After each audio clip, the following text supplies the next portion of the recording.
Hey guys, it's Eric, owner of Farpoint Farms here in the mountains, North Carolina. Tonight, a little bit of a different video, but something that I wanted to answer questions, and it just was like, I couldn't type this all up. So I just want to make a video and kind of talk about this. And it's the question I get in different phrasing almost every day, multiple times a day.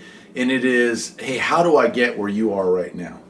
So a lot of people who are living their lives maybe not so happily right now, doing what I was doing, which is living maybe in an urban area or a suburban area and living that, the daily grind, but not really feeling that satisfaction. We talked about in my last video that the prison that you feel like you're going to when you go to work every day. So they want to know how to break away from that and get to where I am. And of course I covered how I broke away in my last video. If you haven't watched it, you should. It's I found it to be, people seem to like it. But what they're wanting to know now, and what I want to talk about now, is how once you decided, okay, I'm breaking away, I'm going to do this thing.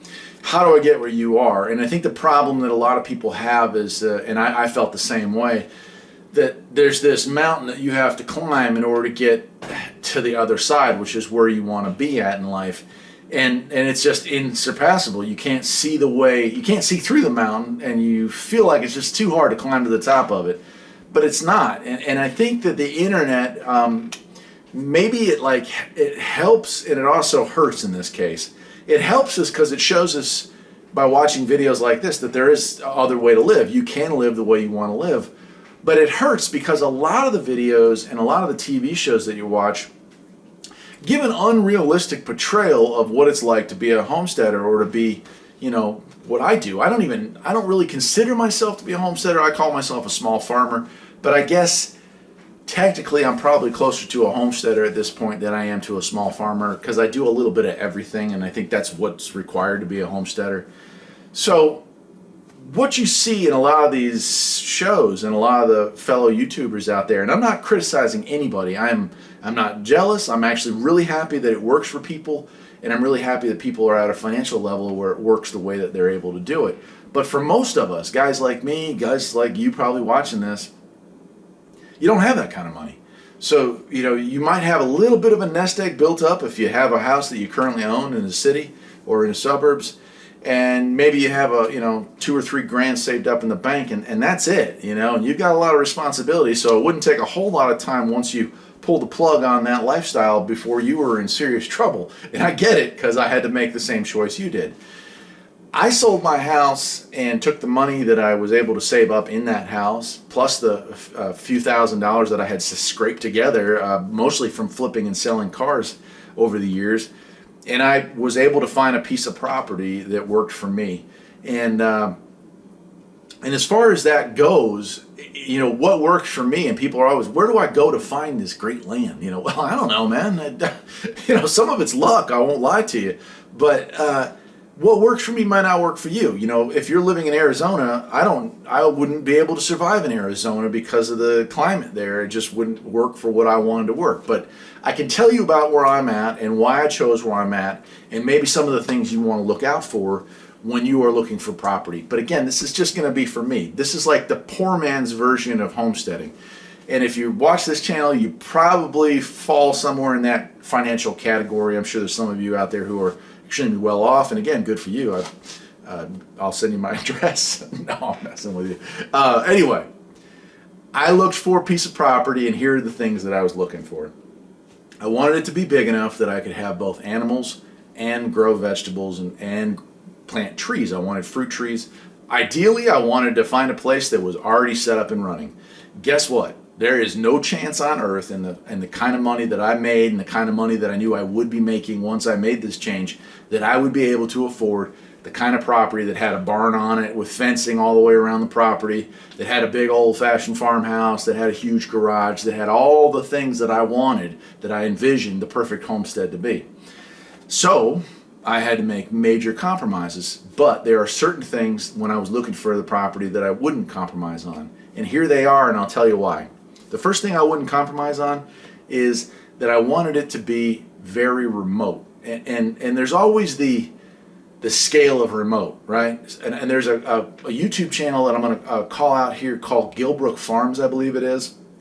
And if you go back several years in time, they were living at the edge of the suburbs, right? They considered that to be remote, and bless them, because they're good people from watching their videos. But they built, they fenced in an area, they got a bunch of animals, they had it all set up. They were really starting to live that dream. And then neighbors got involved. The neighbors didn't appreciate the sound of goats. The neighbors didn't appreciate the roosters crowing in the morning. They didn't appreciate anything like the people that live on Gilbrook Farms appreciate. So they called the law, and the law came down, and they were able to basically push them out, right? They had to get rid of their animals. That's a tragedy. So I wasn't willing to move to a place where I even had to worry about that. I wanted to go to a place where I knew it was zoned for agricultural, so I could pretty much do what I wanted to do. And so that was the first thing I wouldn't compromise on. If you're planning on growing animals or raising animals and growing trees and things like that, you probably want to do the same. You probably want to make sure that the place you have is not going to have a neighbor who's annoyed by a rooster going off at 6 o'clock in the morning. So for me, that meant I found a place that was far enough away that if my animals make a huge ruckus, it's not going to bother anybody because they're far enough away that if they hear it, it's just a faint noise.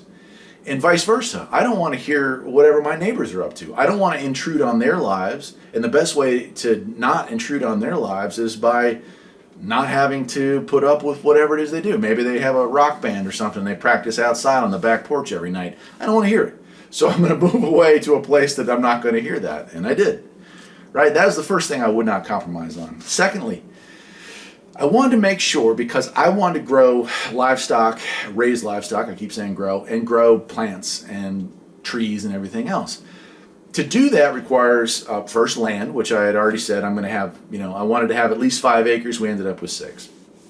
And that had to be usable. Now I live in the mountains, so there's different types of mountains. There's mountains, which are like cliff faces, which are nearly impossible to do anything with, but you can find a good price on a lot of land if it's not usable. But I didn't want that, so I had to really search and try to find something where I had flat spots, not a lot of them, and then rolling hills or gradual hills where I was able to still be able to scale up and down, and an animal would be able to do so as well. So that was something I was also looking for. But I needed to find some place where I could provide water to animals and to the plants and vegetables if the power went out, because moving to a rural place oftentimes means you're going to have spotty power. If we have a bad storm, or we had some kind of cataclysm, or we had some kind of a national emergency and we went without power for a long time, I needed to make sure that I wasn't stuck with just trying to fish water out of a 250-foot deep well. That for me meant I had to find a place with a stream on it, or a spring, or both, and I was lucky enough to find both. The property that I have has 3 springs, and these are places in the side of the mountain where water just comes out naturally. It filters through the mountain, so it is safe to drink, and then you can tap into that, which we do, and put it into a cistern, which we do, and then you can use a low voltage pump or a low wattage pump to pump that water to your house. In the event that the power goes out, you simply take buckets down and fill the water right out of the side of the mountain, and again, it's drinkable, and you can feed or water the animals and water the plants, and it's great. Right behind here, and I don't know if I've ever showed it before, but there's a stream. There's a spring head at the very top of my property that produces a small stream that runs all the way down to the very bottom of my property. It's gorgeous.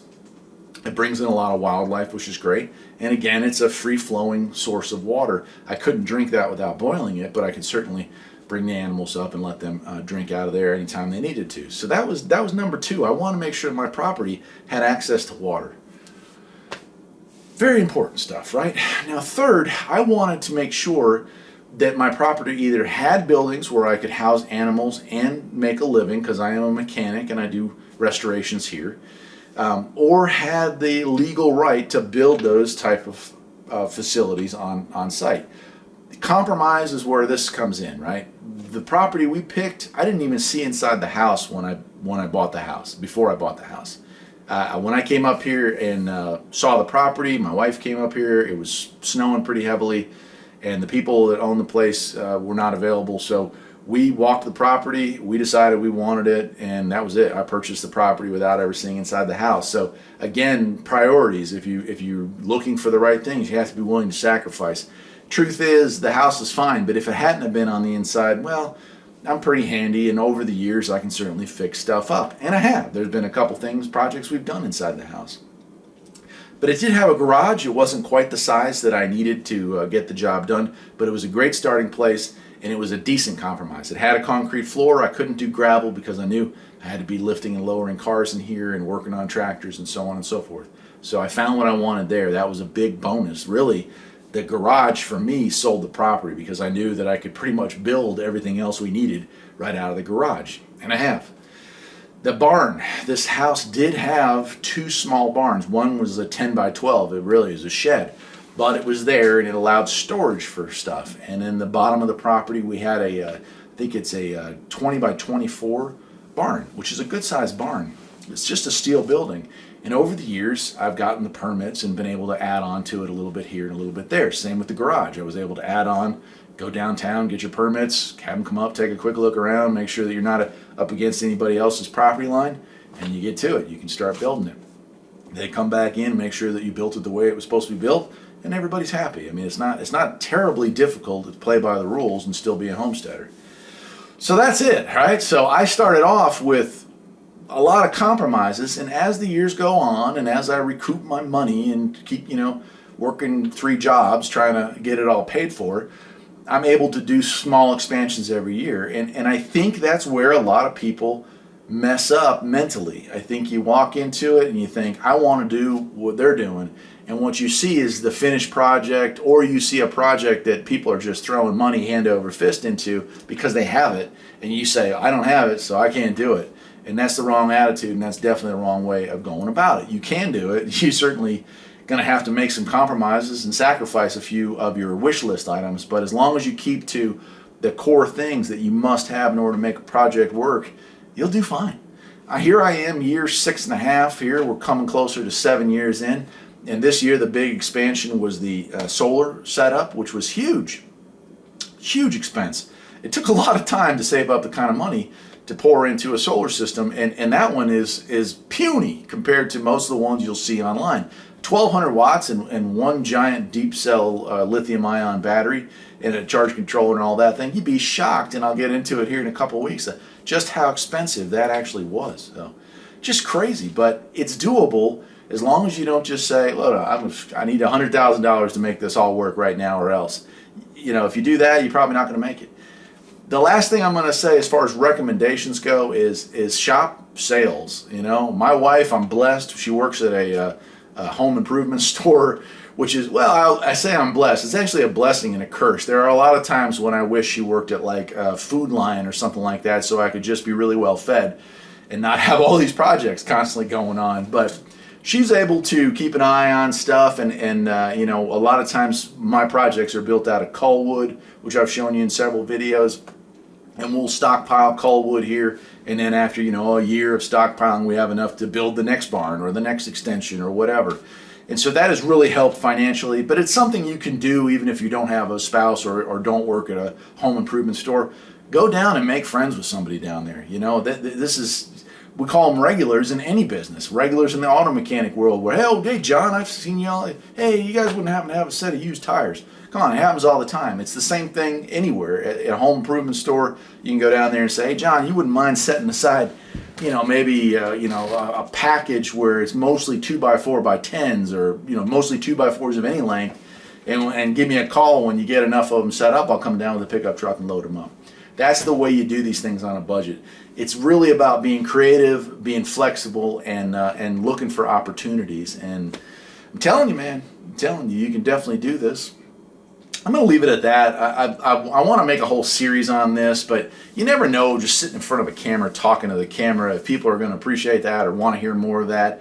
It's so weird. YouTube is a weird place. And I definitely don't want people to get the impression that I'm making fun of or talking down to other homesteading channels, because I'm not really a homesteading channel, although I really ought to be, because it's kind of what I actually do here. But those are just people who have a lot more money than me. So my perspective and my take on homesteading is going to be a little bit different from most of those folks.